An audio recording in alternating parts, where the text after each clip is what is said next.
Part 2. You will hear a tour guide, Lou Miller, speaking to a group of people about a boat trip they are going to take around the Australian island of Tasmania. First, you have some time to look at questions 11 to 14.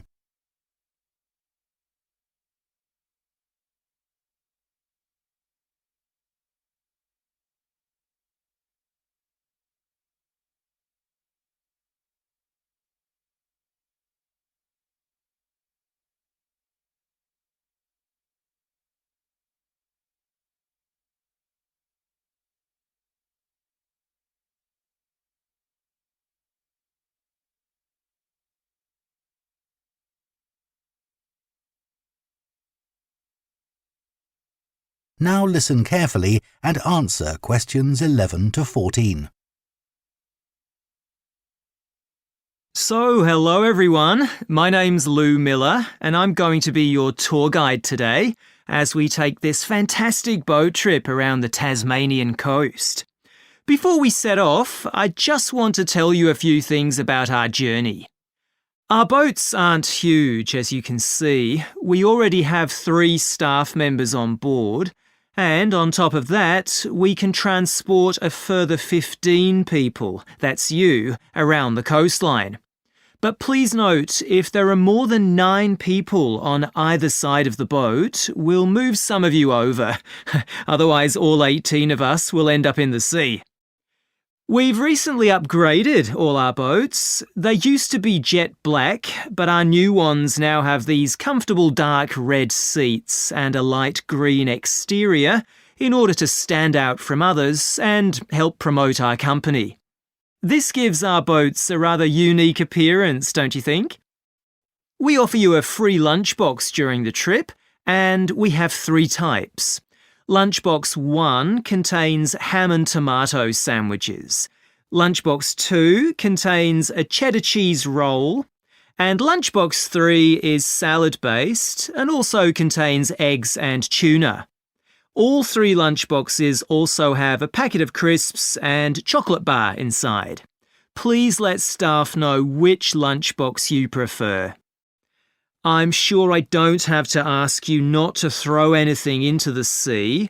We don't have any bins to put litter in, but Jess, myself or Ray, our other guide, will collect it from you after lunch and put it all in a large plastic sack.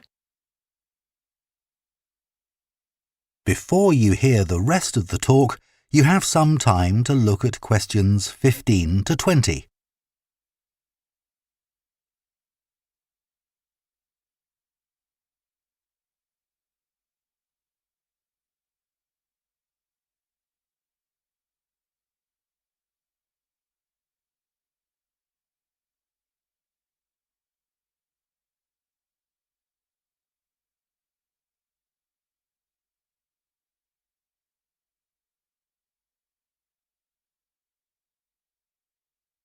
Now listen and answer questions 15 to 20. The engine on the boat makes quite a lot of noise, so before we head off, let me tell you a few things about what you're going to see. This area is famous for its ancient lighthouse, which you'll see from the boat as we turn past the first little island. It was built in 1838 to protect sailors, as a number of shipwrecks had led to significant loss of life. The construction itself was complicated, as some of the original drawings kept by the local council show. It sits right on top of the cliffs in a very isolated spot. In the 19th century, there were many jobs there, such as polishing the brass lamps, chopping firewood, and cleaning windows that kept lighthouse keepers busy. These workers were mainly prison convicts until the middle of that century, when ordinary families willing to live in such circumstances took over. Some of you have asked me what creatures we can expect to see. I know everyone loves the penguins, but they're very shy and unfortunately tend to hide from passing boats. But you might see birds in the distance, such as sea eagles, flying around the cliff edges where they nest. When we get to the rocky area inhabited by fur seals, we'll stop and watch them swimming around the coast. They're inquisitive creatures, so don't be surprised if one pops up right in front of you. Their predators, orca whales, hunt along the coastline too, but spotting one of these is rare. Dolphins, on the other hand, can sometimes approach on their own or in groups as they ride the waves beside us. Lastly, I want to mention the caves.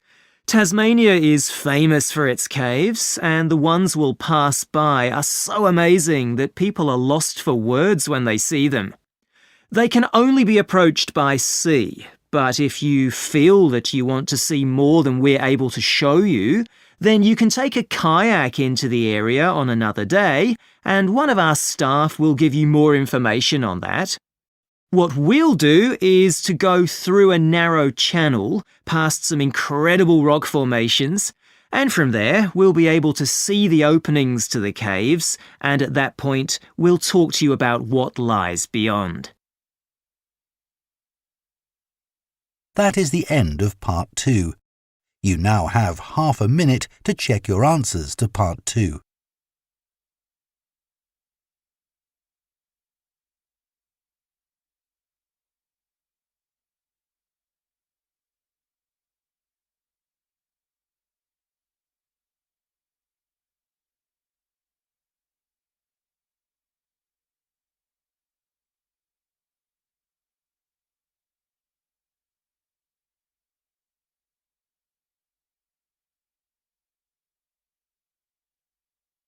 Part 3.